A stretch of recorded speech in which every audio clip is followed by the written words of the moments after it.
So I just wanted to say that I did look up about Maine and its lieutenant governor. I was quite surprised. As I said, I missed Maine history because I went to Catholic boarding school in Waterville, and so I never did know anything about it. But the fact that you don't have a lieutenant governor, and it's the president of the Senate who serves until the next election, or if it's the vacancy happens really close to the next election, then it's actually for the whole unexpired term. So you could easily get a lieutenant governor, or a new governor who's not the same party as the old governor, and who in fact was only elected by a Senate district in Maine, which I think is a really interesting thing. And that has been in place since, wait for it, 1820. So nobody's seen any reason to change it at this point, I guess. In terms of current events, I have thought several things just really were striking me. And one is, I don't know whether I've mentioned Heather Cox Richardson's blog to you all. Yeah. Or you know about it. It's a terrific, I think she's amazing. And maybe I did mention it last week, but maybe others of you know. I know that some of you are subscribers, but anyway, she's a history teacher a professor at Boston College, and she is and she lives in Maine, actually, on the coast. And I really appreciate her insights. And she just wrote something today in which she's talking about voting and sort of democracy and representation, those of you who are reading it. But she apparently there was the guy who was quoted last week or maybe 2 weeks ago in, I think he is from Arizona, John Kavanagh. I think he's in the House of Representatives in Arizona. He said about voting that quantity is important, but we need to look at the quality of votes too. And, but that was bad enough, egregious. But here's this guy, in the National Review, commentator named Kevin Williamson is justifying voter suppression by suggesting, quote, the republic would be better served by having few but better voters. Representatives are, quote, are people who act in other people's interest, which is different from doing what voters want, quote. So this isn't even a little bit disguised under some kind of, anodyne, whatever you might want to say. This is flat out saying, totally, this should be an elite situation here in which each vote should not be equal. It's not, of course, equal in Electoral College, and it's not equal in the Senate. And now maybe it shouldn't be equal anywhere, according to them. And she points out this is the same argument that James Henry Hammond, if you don't know James Henry Hammond from South Carolina, Civil War, pre-Civil War senator from South Carolina. He is a piece of work, and I won't spend a lot of time on him. In the United States Senate in 1858, he defended the idea that Congress should recognize the spread of human enslavement into Kansas, despite the fact that the people living in that territory wanted to abolish slavery. Our Constitution, Hammond said, did not dictate that people should be annoyed with the cares of government, but rather directed they should elect leaders who would take those cares upon themselves. And so that we should just be grateful, I guess, for all of that. Leading Americans argued that such men as Black men, immigrants, poor workers, they corrupted the vote by electing lawmakers who provided public infrastructure like schools and hospitals, paid for with the tax dollars of hardworking white men. To keep poor voters and men of color from the ballot, new state laws call for literacy tests, right? Poll taxes, and the grandfather clause, in which it literally said, I don't think I ever knew this, that a man could vote if his grandfather had. And that's what the original grandfather clause was. So that theory of government was also articulated by Hammond in 1858. He explained that the South had figured out the best government in the world. It had put a few wealthy, educated, well-connected men in power over everyone else. He called these other people mudsills, which is a term apparently from construction, where you put that on literally the mud and you build your house on it. And he said, these people are mudsills. They're workers that produce the capital supporting society, but they have little direction or ambition and have to be controlled by their superiors. In the South, he explained to his Northern colleagues, the mudsills were Black, but in the North, they were wage workers. And it was imperative that such men be kept from political power for, quote, now here's the key, if they knew the tremendous secret that the ballot box is stronger than an army with banners and could combine, where would you be? Where would you be? Your society would be reconstructed, your government overthrown, your property divided by the quiet process of the ballot box. And so here from a man who absolutely didn't believe in any of the fundamental values, pointing out how important the ballot box actually was. So I found that really, really relevant. So maybe some of you took the advantage of the pro and con videos that were sent. you have a question, Leslie? You know, actually, this view of elitism in our government really goes back to the founders. I mean, even Hamilton, you know, sort of alludes to that without being quite as clear as the one you just read, but Hammond. alludes to the fact that there's some voters who are better or some citizens who are smarter and should have the responsibility. I mean, that's embedded into our system. You're right. And certainly, as we said before, just to recap, they did not ever expect it to be a democracy, and a pure democracy, one person, one vote. That's not what they had in mind.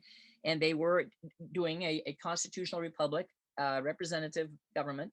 They didn't want a monarch, as we pointed out, but they also didn't want mob rule. But I think what's happened, though, is the Constitution has evolved. By the time we get to 1858, you know, the suffrage has been increased, and we have a situation in many of the states. They've eliminated property requirements, you know, extended the vote, and it's just a continued thing. But yes, those people originally, Hamilton in particular, was not necessarily a fan of the ordinary hoi polloi, the great unwashed, we might call them, those people. The Electoral College never functioned as it was intended. It was meant to be deliberative and independent. If you've read your Federalist 68, as I'm sure you have now, it was a compromise with, you know, James Wilson and Madison put in place this indirect election as opposed to the popular vote that they actually wanted. And then people they thought that they would be elected by the legislatures. It became a popular vote in the states as they decided. And then people were started being pledged to a candidate right off the bat. They were not independent people sitting in a room and making a judgment. And then soon they got pledged to a party, and you ended up with slates of electors. And all of that happened very soon. And it was not at all what they intended. And in particular, the biggest monkey wrench was the winner take all, which is decided by the states. And it was happening very quickly. By 1800, there were states doing that. And so other states are like, well, we have to do that. The plan they thought they were going to have, Madison in particular, was by congressional district. The way Maine does it and Nebraska does it now was the way they anticipated, but they didn't write that down. And it's not in the description. And it isn't what happened, because the parties ended up finding, aha, we get a lot more clout if it's winner take all. We get our whole bunch and we give them to somebody, then they're going to pay attention to us. And that's still the situation today. So that has totally warped the situation in terms of the percentage of votes counting. And then the final thing is that that the system is completely controlled by the states. It is not a federal system. It's state by state, and the state legislatures are constitutionally given the entire authority to determine that. Mark. When did Maine and Nebraska go to the more, you know, reasonable system, and how did it come about in those two states? They did it in 1971 or 2 was Nebraska, I think, or was it Maine first? Maybe it was Maine in 1972, and then Nebraska was in 90 something. I don't know how it came about, but it was by the legislatures clearly. But the thing is, it was after some election. Obviously, there was some statewide issue about it, but it was not an issue. Maine never split its vote, even though it could have, until 2016. That's the first time Maine split its vote. And I'm not sure about Nebraska. I think did it one time before that. So that's when people became aware of it.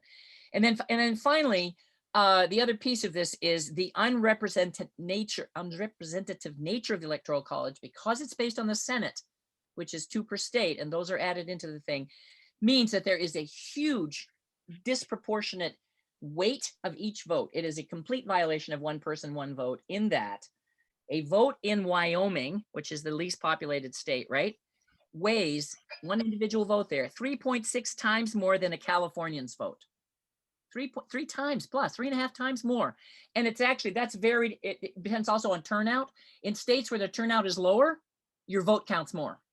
So you have to factor that in if you're going to do an actual algorithm. And that's all I know about math is the word algorithm. I don't actually know what that even means, but it sounded very, I hope, professional to you when I said that. So if you average, it says the 10 most populous states and compare the power of their residents' votes to those of the 10 least populous states, it's about 1 to 2.5. So the 10 least popular states have 2.5 times more influence, an individual vote in one of those states, than the influence that a vote has in a state in the 10 most populous states. So clearly it's not representative, nor was it intended to be, but the winner take all has really distorted all of that.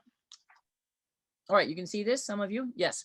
All right, so I think I looked at this before we broke, but these are the complicated elections in history. And I want to talk a little bit about history then after our little break, I'm going to talk about the Electoral College, more specifically about what it is now and how we can change it if we want to change it. So there were 3 elections that were decided in the House of Representatives, right, as is provided for in the Constitution. And then there have been 5 elections, sorry, in which the winner of the popular vote did not have a majority of electoral votes. And the most recent one, of course, was 2016. And then the 2001, as we remember very well, Grover Cleveland in 1888.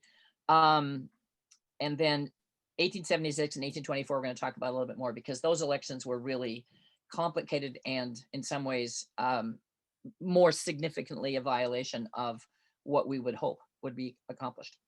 And so 24 is up there in the one in the House of Representatives as well. And so is 1876. So those 2 are key, and 1800. So I'm going to talk about those first 3. So these are the people who were the candidates, the top candidates in those 2 elections. This is Aaron Burr on the left, and he died in 1836. And you have Thomas Jefferson on the right. These were the they were called the Democrat-Republican candidates. And the Federalists, of course, there really wasn't a party early on. Washington himself they were all opposed to factions and parties, as we've said, but they began to coalesce around Hamilton and Jefferson, and then Jefferson and Madison were on one side of a set of issues, and Hamilton, Adams, Washington sort of on another side as things began to emerge. And the Federalists was the name for the people who were supporting the Constitution's adoption. And that was the name that continued to be associated with them for the next 20 years before that party disappeared. So here are the key actors, as we are now in the House with a contingent election. So here are Burr and Jefferson. And then you notice the person on the right is Alexander Hamilton. And Alexander Hamilton played a major role in this behind the scenes.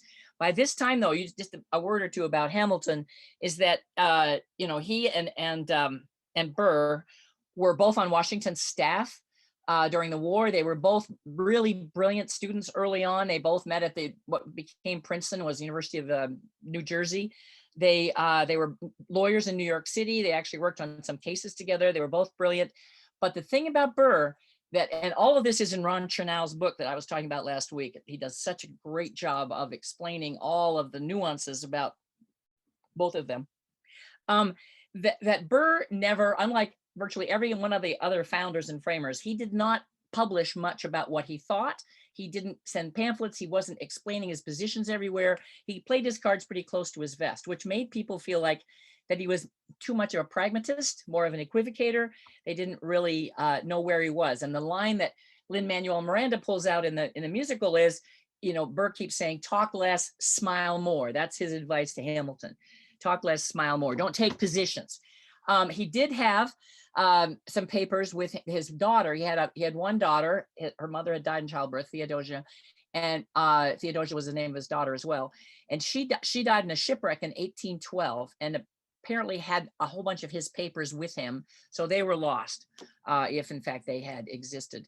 So by 1800, you need to know what had happened to Hamilton, because Hamilton he stopped being treasurer, the first treasurer, secretary of the treasury. He had essentially set up the government and the revenue, the Coast Guard, terrorists. It was amazing. He was the first person in the country probably to read the brand new book in 1776 called The Wealth of Nations, Adam Smith and the Explanation of Capitalism. He read it, understood it, and implemented its principles, whereas, he and Jefferson never saw eye to eye. Jefferson didn't trust Hamilton. He didn't trust banks. He didn't trust cities, primarily because planters were often in debt to banks. They were in debt to the British banks, and then later the New York banks. And so this was something that Jefferson was sure that Hamilton was stealing money for himself, lining his pockets. Anyway, so what happened was that in around 93 or 94, Hamilton ended up, he had a bit of a Bill Clinton zipper problem, or you might call it button problem, I guess, at that point. And so he ended up having an affair with a woman named Maria Reynolds. Her husband happened to work sort of part-time for the Department of the Treasury. And so he was cheating on his wife, and it was a shameful affair. However, when the information got out to the Jeffersonians, Madison, Monroe, they confronted him and accused him of of having, they didn't know about the affair. They knew about her husband and figured there was some kind of chicanery, financial chicanery going on, and that he was using the Treasury for his own personal enrichment. He was appalled by that because Hamilton was one of the most totally upright, virtuous, except for this little button problem, person, and especially in terms of financial situations. So he was so upset about this that he, first of all, he confronted them and he told them he was having this affair and that was nothing about it that had anything to do with financial peccadillos. Well, they accepted that. But then later it came to Jefferson's attention and he decided to use it. And there was a, it was published. The information was published.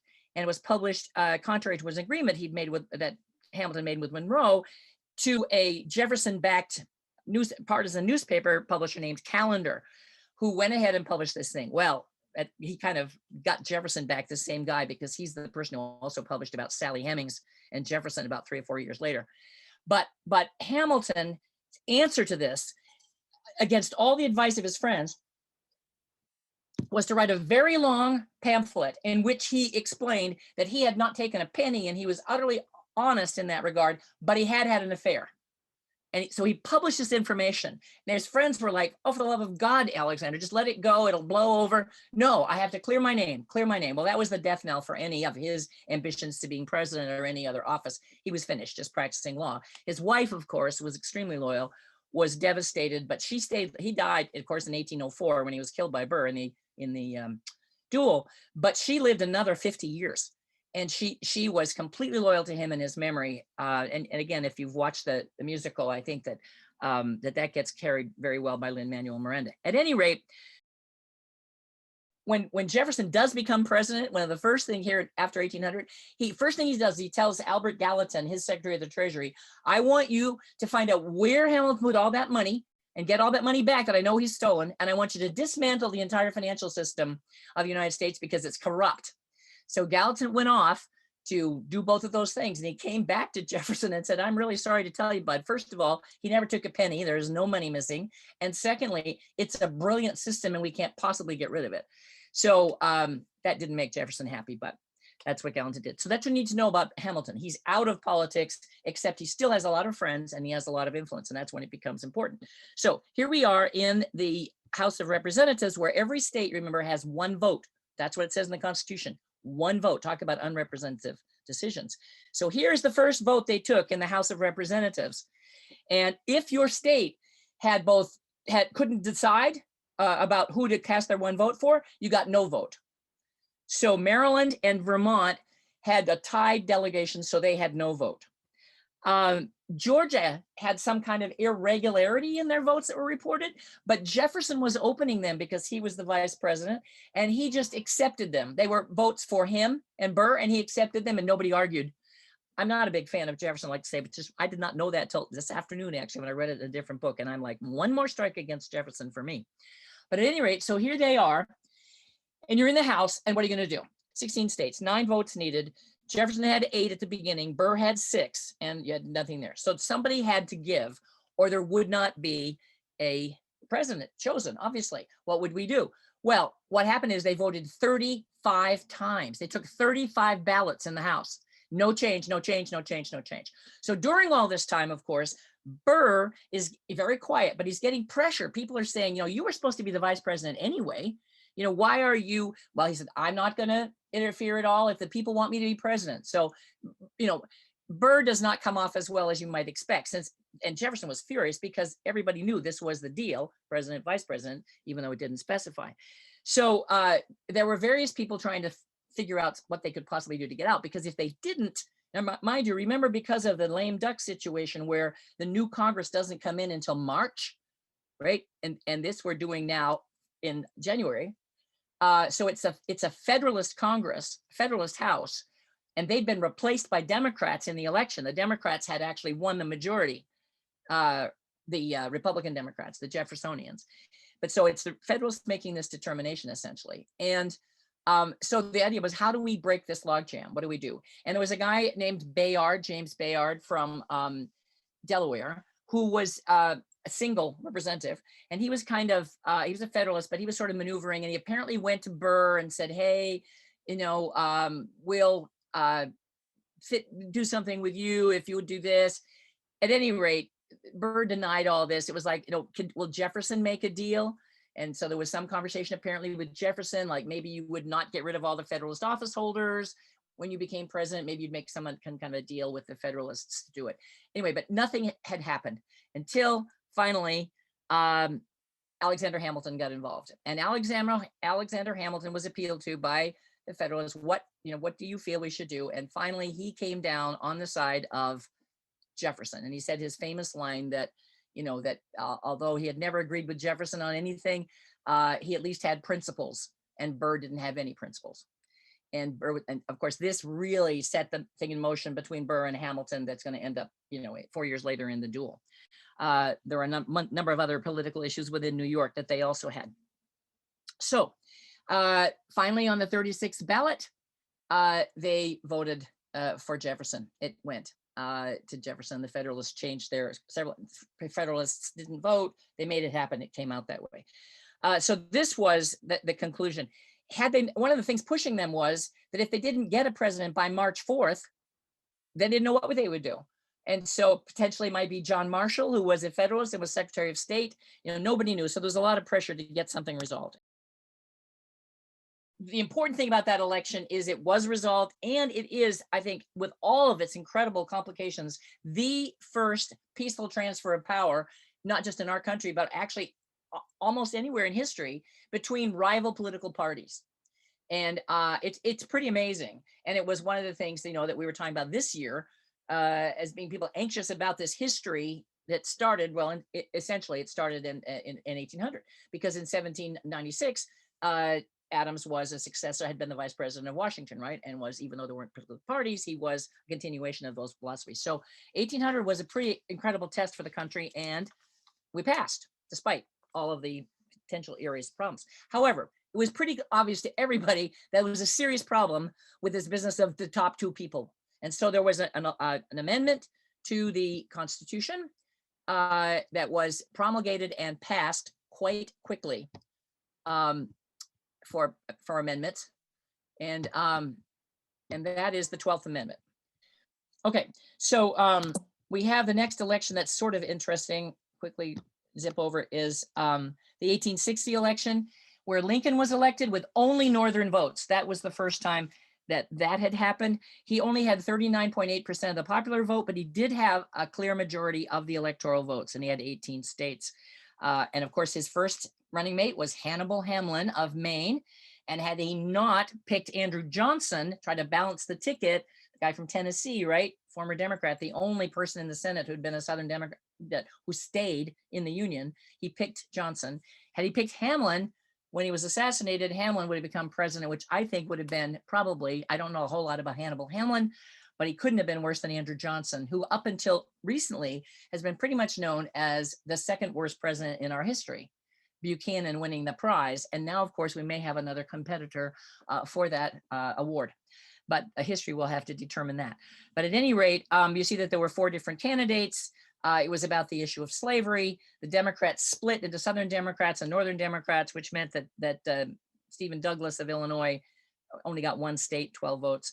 And so Lincoln won. But you can see how the geographic stuff, and that the brown places are territories who didn't get to vote yet, right? Okay. So we have the Civil War amendments, and the most important one here with the 13th Amendment abolished slavery in 1865, the 15th in 1870, the right to vote for all male citizens, regardless of race, conditions of servitude in the past, whatever. The 14th actually has a really interesting history here, and it's been incredibly important in the Supreme Court. It was passed in 1866. And the first part applies the Bill of Rights to the states, which is significant. And this second part is really significant right here, Section 2. It's never been implemented. And I have thought to myself, I am no Supreme Court justice, nor likely to be one, but this makes a lot of sense to me. And what this provision says is when the right to vote at any election for the choice of electors is denied to any of the male inhabitants of the state, or in any way abridged, except for participation in rebellion or other crime, The basis of representation therein shall be reduced in the proportion in which the number of such male citizens shall bear to the whole number of male citizens 21 years of age in such state. So essentially what that's, well, I'll just come back to that in a minute. Article 3 is the person that says if you've been an insurrection or a rebellion against the country, you cannot be an elector, nor can you vote, although that can be taken away by Congress, that disability, which it was for many of the Confederates. But it was designed for the Confederate people who had served in the army who had previously sworn an oath to the office.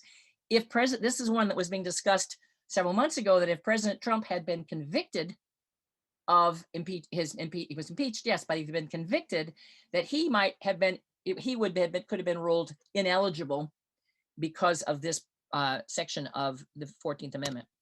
And then, oops, sorry, gone too far. So I want to go back to the second part that I just told you, which reduces the representation for states suppressing or denying voting rights. Now, denying voting rights or abridging, which I think you could talk about suppressing votes, right? You could make a case on that. And Thaddeus Stevens of Pennsylvania, he, in the debate on this section, and he was a radical Republican abolitionist and true believer in the Reconstruction that was being established. And a Dartmouth grad. And a Dartmouth grad, small college, but there are those of us who love it. That would be Daniel Webster. The second section I consider the most important in the article. It fixes the basis of representation in Congress. If any state shall exclude any of her adult male citizens from the elective franchise or abridge that right, she shall forfeit her right to representation in the same proportion. The effect of this provision will be either to compel the states to grant universal suffrage or so shear them of their power as to keep them forever in a hopeless minority in the national government, both legislative and executive. That's what he hoped for, but it's never been implemented ever, as far as I know, or I've read anywhere. So, they've gone the southern states because of this from their 3/5 compromise advantage in the House and Electoral College to a disadvantage if they did not give their Black citizens, male citizens, the right to vote. So that was what that was about. Okay, so I want to talk about 1876 before we take our little break here, because 1876 is the real corrupt bargain. I taught a whole class on this, and it is fascinating. Absolutely fascinating to me. So these are the people in 1876. I mean, this is a pernicious and corrupt election. So in 1876, Grant is just going out of office after 2 terms. Grant himself was never corrupt, but he did have an administration that had definite problems with corruption, partly because he was such a bad judge of character. He was a great judge of military character, and many of the men who betrayed him and the government had been his officers, and they served well in that capacity, but they were not good in terms of the civilian administration. And so people were tired of the corruption. There'd been a lot of publicity about it. And so these people running, Rutherford B. Hayes, former Civil War officer, which was the case all the way to the end of the century, basically, at least one of the candidates had been in the Civil War, and Governor of Ohio, Republican, and Samuel J. Tilden, Democrat, governor of New York. Now, Tilden had not been in the war, but he was a crusading reformer against Tammany Hall, the corruption in New York City in particular. And as a Democrat, that was his thing. The idea is, look, the Republicans have been corrupt with the Grant administration, get a Democrat.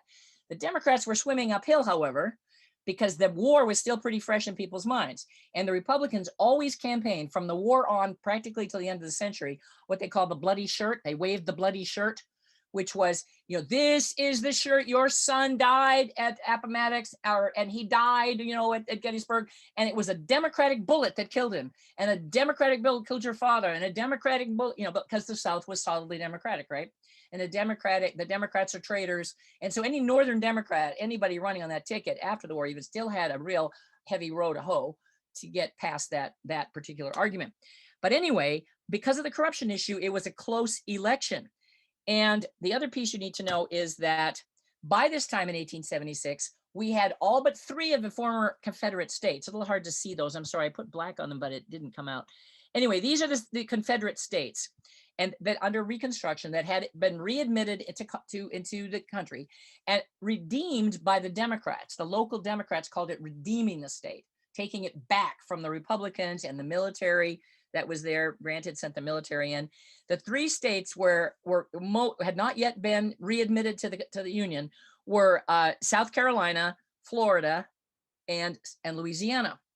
And those states had military governors, and they had enormous amounts of chicanery going on during this election, and physical violence, intimidating voters on both sides, but mostly the Democrats, the local Democrats against the Republicans, and the black men who were mostly voting Republican for the most part.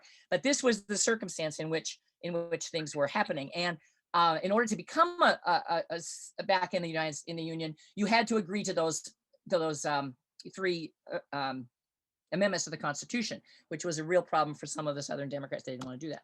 So here, the night after the election had happened, here's what we had. This is the night of the election. Popular vote, right? The results as the election night was Tilden had 184 votes. He had the popular vote to 184, that should have added up to 184. Hayes, 165. So clearly, Tilden is 1 vote short of a majority, 1 vote short of a majority as of election night. And you can see the states where they are. You can also see the states with the black marks around them. Those are the states that had disputed electoral slates that they'd sent into Washington. They hadn't yet as of election night. But because of a man, and this is a guy I really wish they'd make a movie about and write a terrific, Chernow needs to write a biography of him. His name he was called Devil Dan Sickles. Probably went to Dartmouth, Mark, I don't know. But Devil Dan Sickles was his career. It's astonishing what he's done. I do have a book about him. It wasn't very well written, but a fascinating guy. During the Civil War, he was one of the guys who raised, with money, his own money, raised a regiment, took it off. He was one of those political generals that drove Grant crazy because they didn't really understand military discipline or care about it. And at Gettysburg, Sickles took his regiment, or his group of men, however large it was, against the orders of Meade, down into what's called the Peach Orchard, if you were a student of the Gettysburg battle, down to the Peach Orchard on the second day of the battle, way ahead of the lines, completely against the plan of the battle, and got slaughtered. All kinds of people died in that, men, and he got his leg shot off.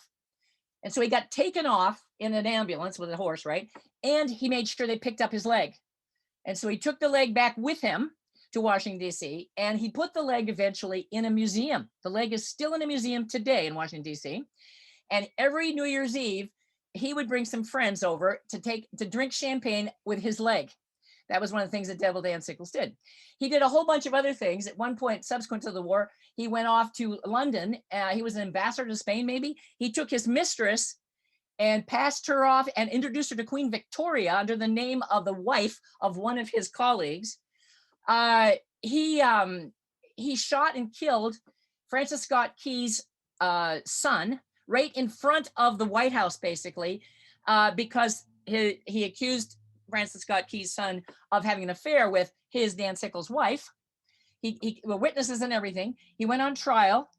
He was acquitted for the first time in American history on the temporary insanity. And so he was a very important and interesting celebrity. Now, why is he important in this election? Because he just come back from Europe for some reason. He happened to stop into the Republican headquarters the night of the election. The Republican head of the party for the country had taken a bottle of whiskey and gone to bed. And so there was nobody in the office. And Dan Sickles, who had absolutely no right to do that, went through the paperwork, the telegram stuff that they'd gotten, and saw that they could maybe change things in Louisiana and in South Carolina and in Florida if they sent people down there to find electoral votes, right? And so they sent people down, and so did the Democrats. And so that was added to the mix of what was going on following the election. It was a little bit like this election, the only other one where people were trying to change results, but only in these 3 states. And so in the end, what those 3 states sent to Washington, D.C. were 2 separate electoral slates, all right? A Democrat and a Republican one. Each signed off, each saying, this is the real one from Louisiana. So they had conflicting things coming to DC, right? The other thing is Oregon. Oregon ended up as relatively new state with 1 disputed, and I think this is sort of interesting, sort of being an Oregonian now, but basically what happened is the governor of Oregon was a Democrat. The top 3, they only have 3 votes, and the top 3 electors were Republicans. And so a guy named Cronin was number 4, and he was a Democrat, right? So one of the rules, if you remember, of course, from the Constitution is you cannot be an elector if you have a public office, if you hold any federal office. So a guy named Watts was a assistant postmaster. And so the Democratic governor said, you can't be an elector. I am throwing you off the ticket and I'm replacing you with Watts. Okay, so I want to talk, the other times when the popular vote was when 1888, the person with the popular vote didn't win. Nobody really had any issues with that at the time. And then for the entire 20th century, the Electoral College had no impact, essentially. Popular vote winner won, and it was not an issue that anybody paid any attention to at all. Till we get to 2000, we all remember that election. And all of a sudden people are like, whoa, this is important. And how come Florida has these pregnant, hanging chads? And why can't, the whole crazy butterfly ballots, why can't we have a federal rule about it? Because of the Constitution, that the elections are run by the states. And so people began to pay some attention to that. And a switch of just a few votes would have made a difference in the Electoral College, and Gore, who won the popular vote, would have in fact won. So we get to 2016. And in 2016, you remember, that was an exciting election. And we're going to start now talking about where's my cursor? The Electoral College impact in the 21st century. So you can see this, right? This is the 2016 election and the margin of victory, which was electoral only, not popular vote, right? Hillary Clinton clearly won the popular vote by nearly 3 million votes. And you look here down at the bottom of that cartoon, the 78,000 votes in Michigan, Wisconsin, and Pennsylvania in 2016 that gave Trump the vote, outweighed 2,800,000 votes from Hillary Clinton. So that is the disproportionate thing. So there have been efforts to change the Electoral College. In 1804, there was the fix. We talked about the president, vice president. 1933, we know that to change the date of the election and the date that Congress began. And in 1961, where the 23rd Amendment gave Washington, D.C. 3 votes in the Electoral College, although it doesn't have any congressional actual thing. There have been 700 amendments to try to modify or abolish the Electoral College. None of them have made it to the states, 700. So following 1876, clearly there's something needed to be done, right? They managed to get themselves together by 1887 to have something called the Electoral Count Act. It was a weak and muddled act. There were people who were advocating eliminating the Electoral College. They didn't do that. In the final analysis, all they did was try to clarify the dates when certain things had to be submitted. And they did not in any way settle who decides what an official tally from a state is, which was, of course, the problem in 1876, right? So they did nothing to solve that problem. But the papers were really unhappy with the law. They said the Electoral College is clumsy, inefficient, and dangerous, too perilous to endure. It's the source of all the trouble now, and it promises to be of still more trouble in the future. And there was a guy named Oliver Morton of Indiana, who was a Republican. He really wanted to abolish the Electoral College. He saw it as anti-Republican and anti-democratic in the true sense of the word. He wanted to end winner take all, but he died at age 54 in 1877. So his effort was gone. Basically, the houses didn't support it.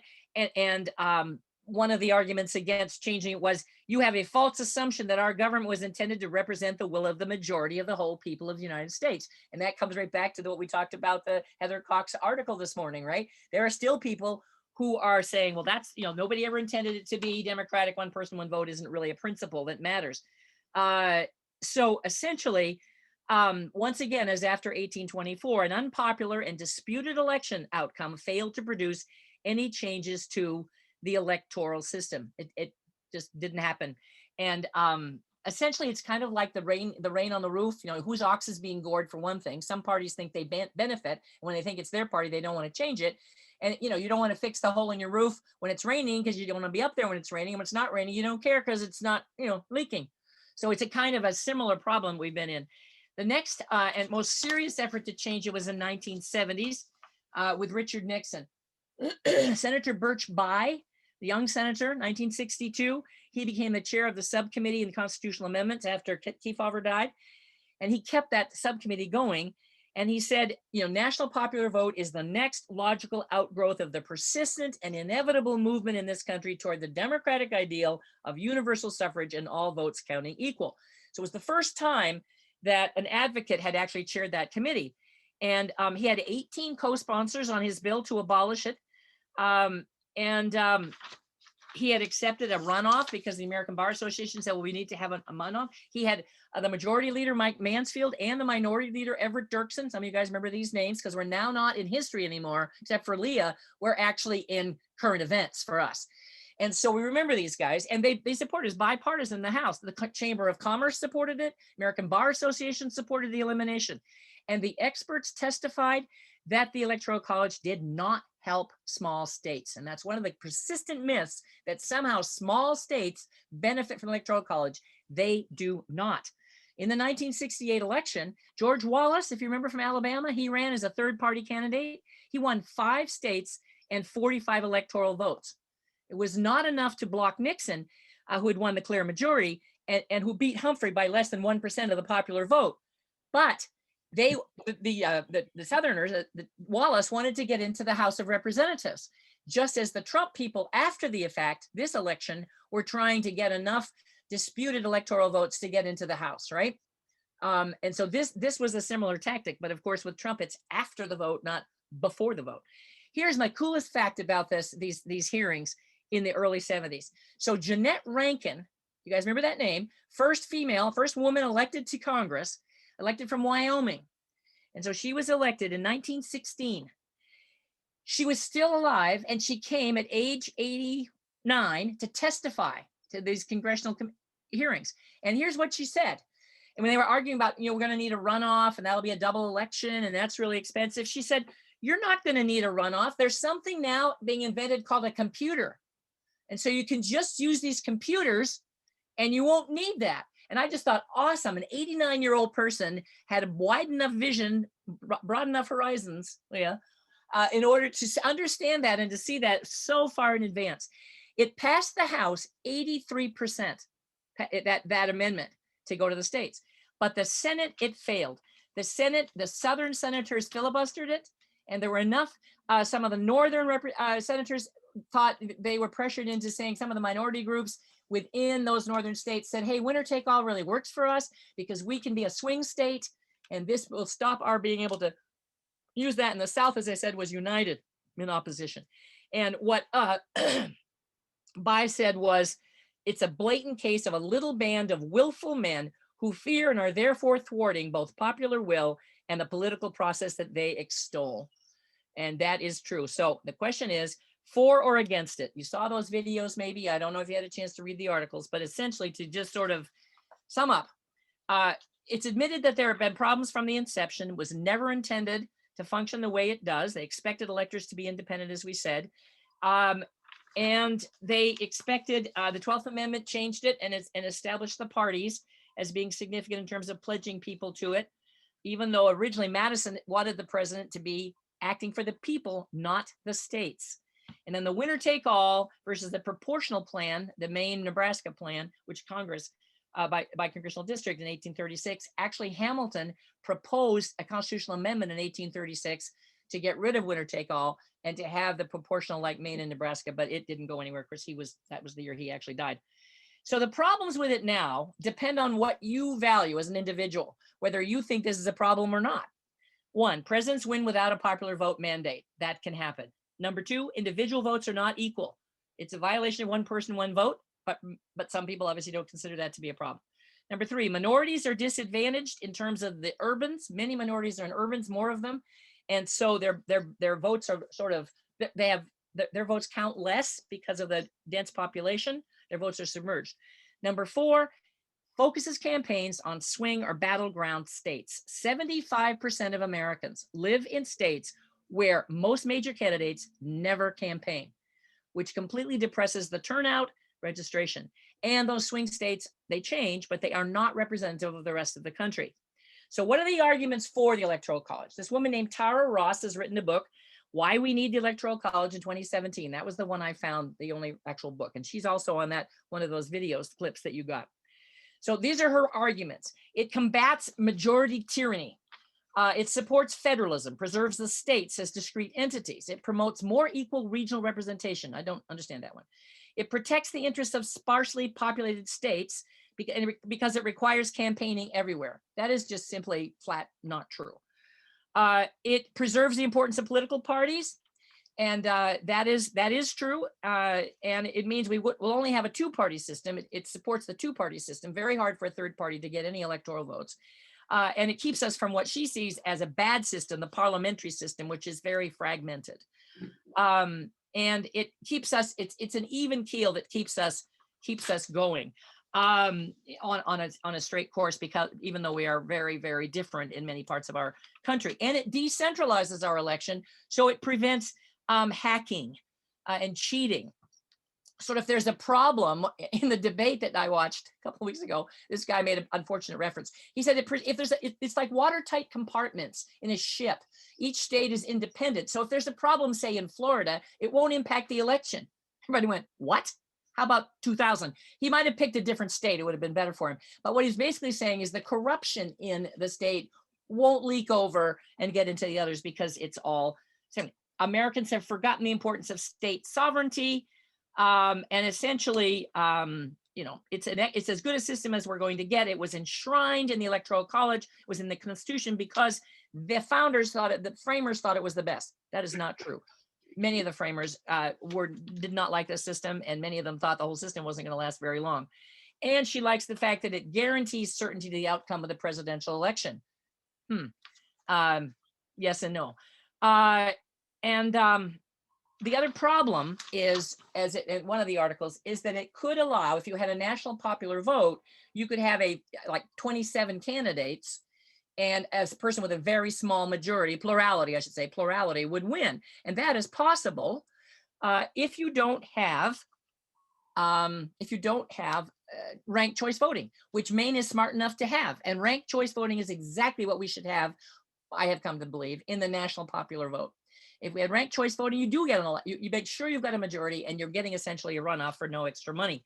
And so that is the arguments that they have. So the arguments against the Electoral College, the reasons are no longer relevant. It never operated as intended. Many people, you can be more informed now, when they were afraid that people wouldn't be informed as citizens. Changes have been continually made to adjust to our concept of fuller suffrage. Those who object to it say we might get a minority, a person not receiving the majority of votes for president. And far from being unusual, it's happened 15 times in this country that the person getting the presidency electoral votes did not get the minority. Did not get a majority. For example, Wilson in 1912 and 1916, he had the majority of the votes. He had the plurality of the votes, and he had the majority in Electoral College, but he did not have a majority of the votes. So he didn't have 50% plus one. Truman didn't in 48, Kennedy in 60, Nixon in 68, and Clinton in neither 92 nor 96. Did he have 50% plus one? He had the plurality. He had the largest number of votes, but not over the 50% mark. The second thing they're concerned about is the risk of the faithless electors. That was dealt with by the 2020 decision that the Supreme Court did in July. The possible role of Electoral College in depressing voter turnout. This is a problem. It pretty clearly does depress the voter turnout, which increases the significance of the votes in those smaller states, as we said. And in two ways, it does not reflect the national popular will. First, it overrepresents people in rural states because of the 2 senators that we all get, right? And I've given you some specifics on that. One of the data is here in 1988, they said that the combined voting age population of Alaska, Delaware, District of Columbia, North Dakota, South Dakota, Vermont, and Wyoming, which was 3 million plus, had the same voting strength that 9 million people did in Florida. So basically the Floridians' vote was 1/3 as significant. And then the other really serious problem is the winner take all mechanism, which was totally adopted by states, not anything they intended to be there, nor is it in the Constitution. And that makes it extremely difficult for third party or independent candidates, which is where the ranked choice voting that you all have come into is so good, because it gives people a choice. And so it more accurately reflects the popular will. So in summary, we have, here they are, the arguments in favor and the arguments in opposition, which, I'll send you this thing if you want. So I just want to show you some problems we have in the way we depict our elections and think about them. So this is the 2012 election. You look at the electoral map, right? This was This was Obama's second election against Mitt Romney. You look at the electoral map and you think, look at, my God, look at that. It's all red. This country is like red, and the blues are just clinging to the coast here, a little bit here in the north. But then you look at that same election mapped by population, right? And you look how much blue there is, and you look how much blue there is in states where if it's a red state, those blue votes do not count. They are completely disregarded. If it's a blue state, all of Eastern Oregon, Eastern Washington, Eastern California, none of those Republican votes matter. In Alaska, a Democratic vote for president hasn't mattered since, God, maybe they voted for Kennedy. I think that, no, they couldn't vote. They weren't even a state. Yes, they were just a state. That was the first election. So I don't know. But in Hawaii, a Republican vote is lost. So this is one of the problems, is that people's votes are completely overlooked and discarded. But you look at that and the difference that shows. And the line I like is land doesn't vote, people do. Okay. So here's another example of that. This is this election, 2020. So here's the electoral vote.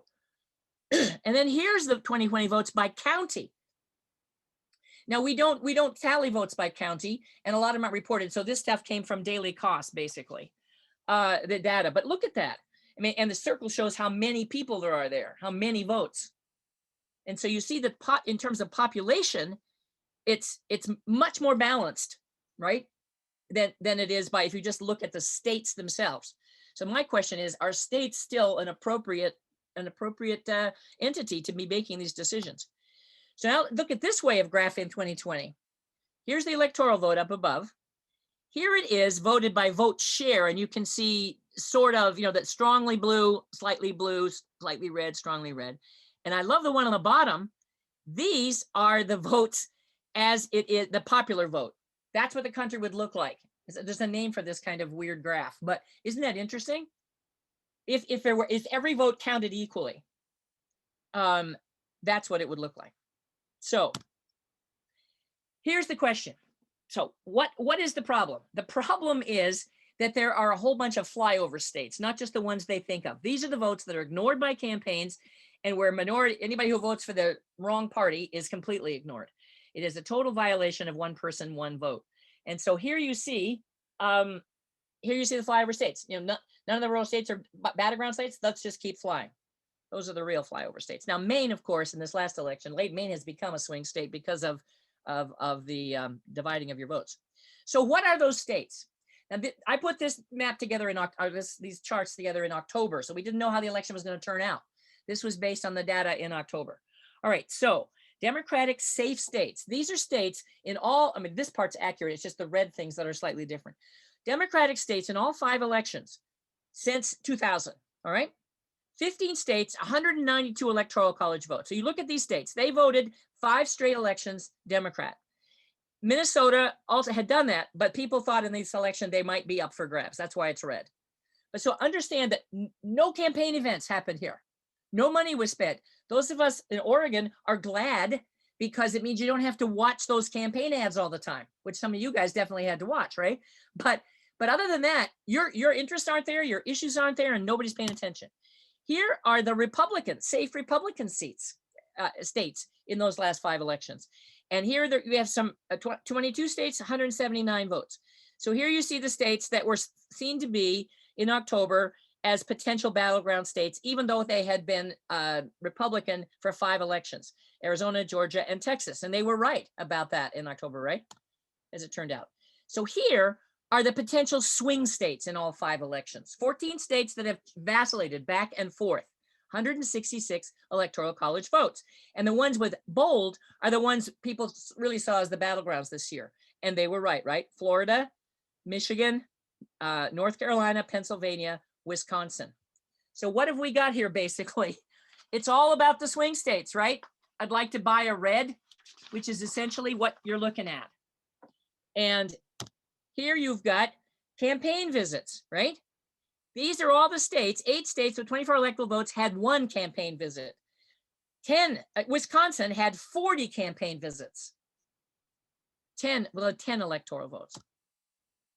96% of campaign events in 2020 happened in these states. And that's how many events. So how anybody can say the Electoral College means campaigning all over the country, that is just simply not true. And that's not their electoral vote. That's how many campaign events they had, right? 21 in Michigan, right? Isn't that Michigan? I'm not really good at my maps with the shapes. 21, I think. 25. Look at Pennsylvania. 7 in that's Georgia, right? 31 in Florida. 31. So this is like 2 cartoons that show you the overemphasis on Pennsylvania. I like this one. Pennsylvania is the whole country. Welcome to Pennsylvania, the bane of our elections.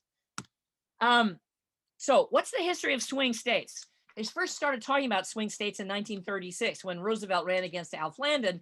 Each one thought they won a state because they swung through the state. They've sort of been calling them battleground states now. But basically, there have been states that have swapped back and forth since the Civil War, basically. But so when Roosevelt was campaigning in the West, it didn't pick up steam until 2000 when people really started calling battleground states. But they're not always consistent. People change, states change their population, they change their personality, more moderate voters, fewer moderate voters. So Iowa and Ohio were uber competitive states earlier, then they became blowouts. California used to be a swing state. Maine and Michigan weren't that competitive in 08 or 12, but lurched to the right in 2016. And here we have 1948. I love that picture, right? The history of America, several examples of swing states determining the victory, right? In 48, Truman defeated Dewey by winning a margin of less than 1% of the popular vote in the then swing states of Ohio, California, Indiana, Illinois, and New York. And then, of course, Bush and Al Gore came down to Florida. And in 2016, Trump's came down to a very small fraction of votes. So that is what has happened. I like to tease our parent, Mark's and my mother, and Janice is here, because they voted Republican after they grew up, after they voted. I guess they voted for FDR, probably their first election. But then they voted Republican straight along until they forgot to vote, she told me, in 1948. They went on a little trip and they forgot to vote. They went to Canada. And I said, well, see, that headline is because of you, Mom. Right there, those 2 votes that you did not vote for Dewey, that's what happened right there. They did, by the way, vote one time not for Republican. They voted for Perot. So as you can see, the apple doesn't fall too far from the tree, or possibly it does. At any rate, what's next, basically? So should we eliminate it or should we reform it? So there are 3 basic ways that people are talking about changing it if you think it needs to be changed. One is by the constitutional amendment for a national popular vote. That takes 2/3 vote in both houses of Congress and ratification by 38 states. In this current environment, it's, I think, very unlikely. It would be extremely difficult. It is the cleanest way and almost happened back in 72, like we said. The second sort of most popular notion is something called the National Popular Vote Interstate Compact. It started in 2007 and it's still in place. And it is an agreement among state legislatures to get together and decide how to allocate their electoral votes, which, as we know, they absolutely can by the Constitution, right? And so instead, they decided long ago to allocate them statewide by winner take all, except for New York, for Nebraska and Maine. They can do the same thing now by saying we are going to allocate our electoral votes by the national popular vote winner. So had this happened with Oregon. Oregon voted for Clinton in 2016, but had this been in place, Oregon's electoral votes would have gone to Trump. Because vice versa. Sorry. Let me reverse that. If you were in a state that voted for Trump in 2016, Clinton would have gotten your state's votes because the legislature, if they were a compact state. And the compact states here are Maryland, New Jersey, Illinois, Hawaii, Washington, Massachusetts, DC, Vermont, California, Rhode Island, New York, Connecticut, Colorado, Delaware, New Mexico, and Oregon. And you will see that they are all states that right now are being run by Democrats.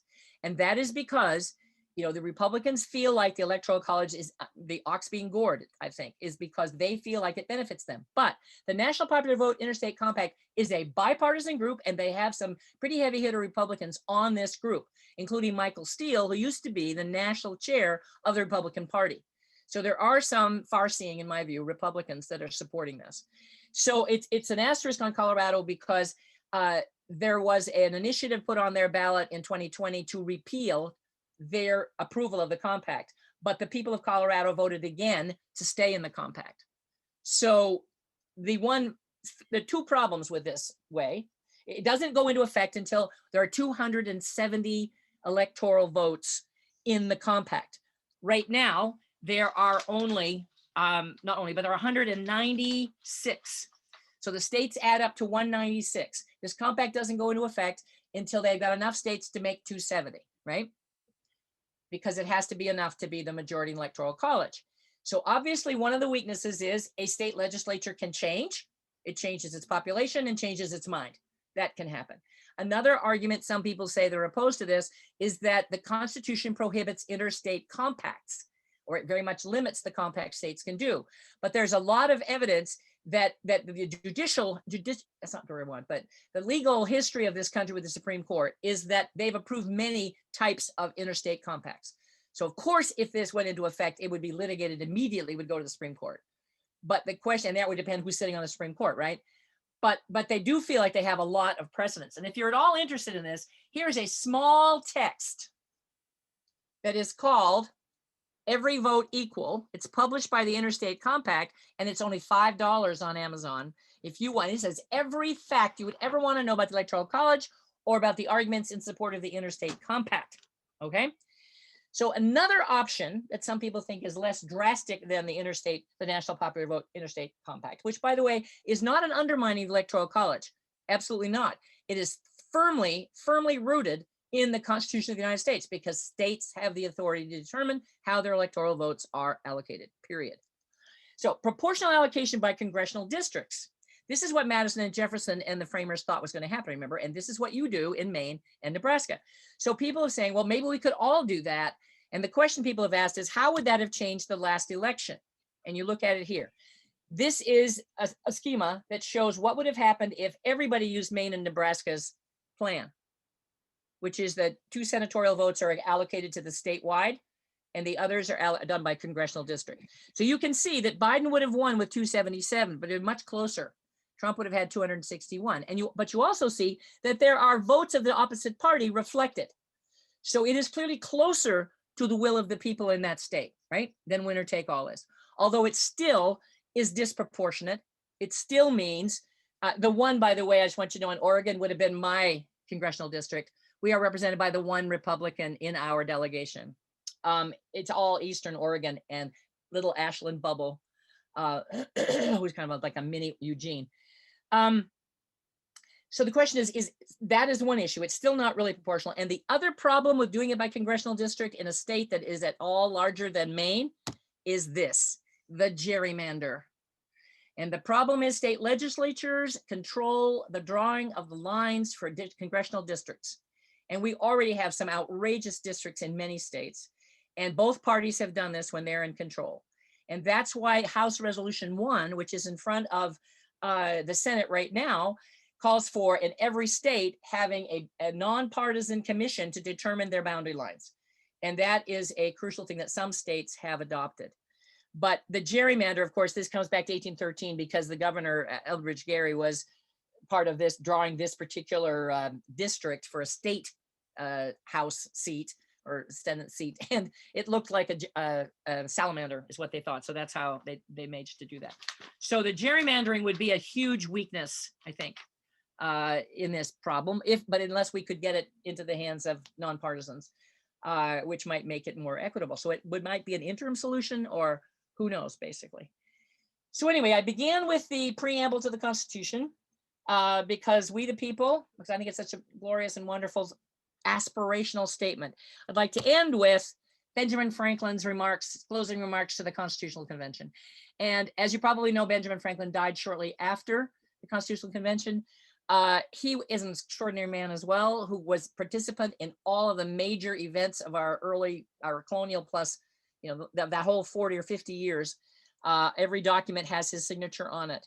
And he was so ill by this time, actually, that someone else had to read this speech to him. And I'm not going to read it all to you, but I will send it to you because I think it is a wonderful thing that we should all remember, but particularly some of these points. He says at the beginning, this was the day they voted, September 17th, 1787. His statement was, I confess that there are several parts of this Constitution which I do not at present approve, but I am not sure that I shall never approve them. For having lived long, I've experienced many instances of being obliged by better information or fuller consideration to change opinions, even on important subjects, which I once thought right, but found to be otherwise. It is therefore that the older I grow, the more apt I am to doubt my own judgment and to pay more respect to the judgment of others. He says, most men indeed, as well as most sects and religion, think themselves in possession of all truth, and that wherever others differ from them, it is so far error. I like his saying, of course, typical Franklin. Few express it so naturally as a certain French lady who in a dispute with her sister said, I don't know how it happens, sister, but I meet with nobody but myself that's always in the right. And he says, in these sentiments, sir, I agree to this Constitution with all its faults, if they are such, because I think a general government necessary for us, and there is no form of government but what may be a blessing to the people if well administered.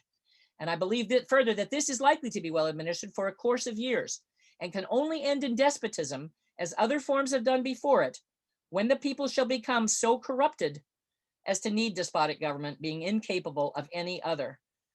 God, I certainly hope that that is not true. He is saying that we are at that point. It astonishes me, sir, to find this system approaching so near to perfection as it does, and I think it will astonish our enemies who are waiting with confidence to hear that our counsels are confounded like those of the builders of Babel, and that our states are on the point of separation, only to meet hereafter for the purpose of cutting one another's throats. Thus I consent, sir, to this Constitution, because I expect no better, and because I'm not sure that it's not the best. The opinions I've had of its errors, I sacrifice to the public good. So I hope, therefore, that for our own sakes, as a part of the people, and for the sake of posterity, we shall act heartily and unanimously in recommending this Constitution wherever our influence may extend, and turn our future thoughts and endeavors to the means of having it well administered. On the whole, sir, I cannot help expressing a wish that every member of the convention who may still have objections to it would, with me on this occasion, doubt a little of his own infallibility, and to make manifest our unanimity, put his name to this instrument. And man, I wish that that would be a speech we would hear on the floor of the US Senate. I'm still perplexed about what happens if you have the popular vote, national popular vote, with all of those states in the middle where the population is so small. And I guess my thought is that there is something that is in some ways protected by the Electoral College, which is the cultural unity of certain regions of the country or certain states. And I think that's what may be keeping people protecting that. Is this a federal system in which the state unit deserves to continue to exist and to define the voters of that particular place? Even though within it, as you said, there are people voting the different way in every one of those states, and their vote is completely ignored. I don't know if you know the book, The 11 Rival Nations of North America. Do you know that book by Colin Woodard? He lives in Portland and he writes for the Portland Press Herald. This is an amazing book. Look at this map. This is the map. He's talking about nations as in culturally nations. But you look here, he demonstrates to me conclusively, and maybe Marcia wants to chime in on this, that these are the cultural areas. They're not states' boundaries. It explains why, for example, in Pennsylvania, there are 3 different sections. Look, it's the left coast. This is why the western part, the eastern part of all of our states are part of the far west. They don't share the values and the culture. Yankeedom has distinct values and distinct cultural things, and it's not just in New England. Right. And so these votes, this tracks, this guy wrote this in 2011. This tracks with the elections since 2012, 2016, and 2020. And the way he describes where these people came from, like Appalachia was settled by Southern Scots and Northern Irish, who were these like rugged, I'm gonna take care of myself, don't mess with me people in their own country. And they brought that there to Appalachia. It's just, it's a fascinating book. It really explains. It's one of those books where you read it and think, well, I could have known that, but I didn't. And it all falls into place. It's like oh, I think those are the kind of feelings people have when they read it. Yeah. Now, I mean, there's some of the statements he makes you might not totally buy, and there's certain things to argue with, but on the whole, it's a terrific book for just readjusting your focus a little bit on things and making things fall into place. So I urge you guys to read it. Are states still relevant? or are they actually obsolete? And that, Right. Leslie, is your question. Because if you look at the boundaries of states, seriously, especially the 13 original states, those are colonies that a guy in London, a man in London who didn't own this land, gave it to other people who didn't own it, and they drew little lines completely based on nothing, except you get this part and you get that. And they have no, sometimes they have a barrier like a river or a mountain, but they don't have any particular anything that made them a state, except they were a colony and then they became a state. Right? Right. I would just argue, and I'd love to talk with you about this this summer. We're going to do. But I would just argue that if you look at Piscataquis County as an example, Mhm. the cultural identity is part of the problem right now. You know, and I say the problem, it's a schism that we are experiencing in our region, and it's because of cultural identity. And I think that's true all over the country. When I taught the class about this book, I said, I have three purposes. One of them is I want you to be introduced to this book because I think it's a really important book. And secondly, I think it will help us understand things that have not made sense to some of us about why people are splitting their votes the way they do. But thirdly, it'll help us have conversations across those lines because Right. we'll understand more about where people are coming from. And we might be and then able to have the conversation. Wait, I just remembered this. I'm gonna use this in my next class. I just that's not my thing. I know you want to see this too, because this is right up the alley of what we're just talking about. This is something I just saw 2 weeks ago. Support for secession from the United States. And they did a poll after the election.